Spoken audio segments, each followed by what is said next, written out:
Hey, this is Jean Nolan. Thank you so much for tuning in. Tucker Carlson just took to social media and released a video message talking about his visit to Moscow, his interview with President Putin, why it matters so much, and why the world needs to see and hear this interview. I think it's one of the most important and detailed messages by any journalist that I can remember, something everybody needs to hear and see. So without further ado, here's Tucker's message to the world. We're in Moscow tonight. We're here to interview the president of Russia, Vladimir Putin. We'll be doing that soon. There are risks to conducting an interview like this, obviously, so we've thought about it carefully over many months. Here's why we're doing it. First, because it's our job. We're in journalism. Our duty is to inform people. 2 years into a war that's reshaping the entire world, most Americans are not informed. They have no real idea what's happening in this region, here in Russia or 600 miles away in Ukraine. But they should know. They're paying for much of it in ways they might not fully yet perceive. The war in Ukraine is a human disaster. It's left hundreds of thousands of people dead, an entire generation of young Ukrainians, and it's depopulated the largest country in Europe. But the long-term effects are even more profound.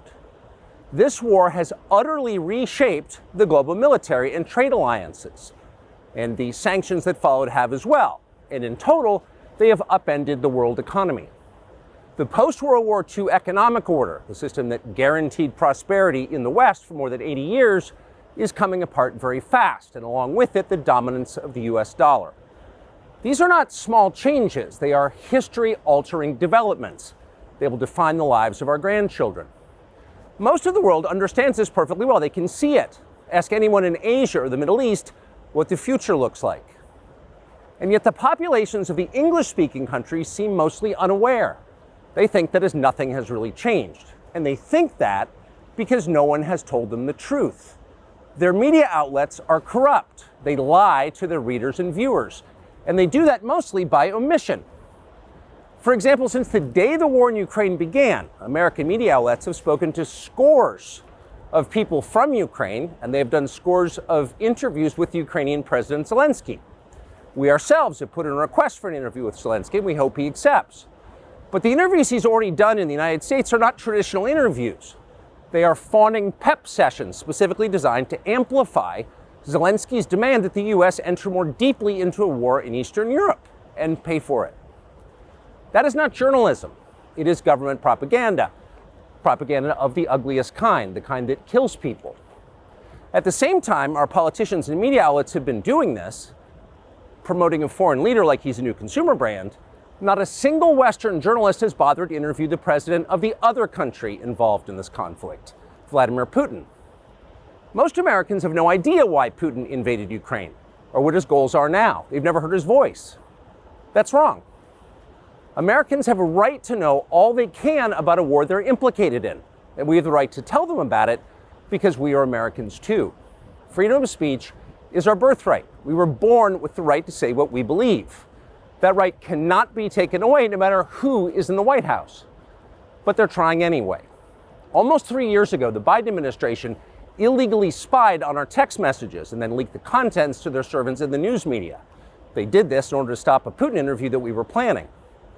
Last month, we're pretty certain they did exactly the same thing once again, but this time we came to Moscow anyway. We are not here because we love Vladimir Putin. We are here because we love the United States, and we want it to remain prosperous and free. We paid for this trip ourselves. We took no money from any government or group, nor are we charging people to see the interview. It is not behind a paywall. Anyone can watch the entire thing, shot live to tape and unedited, on our website, tuckercarlson.com. Elon Musk, to his great credit, has promised not to suppress or block this interview once we post it on his platform, X, and we're grateful for that. Western governments, by contrast, will certainly do their best to censor this video on other less principled platforms because that's what they do. They are afraid of information they can't control. But you have no reason to be afraid of it. We are not encouraging you to agree with what Putin may say in this interview, but we are urging you to watch it.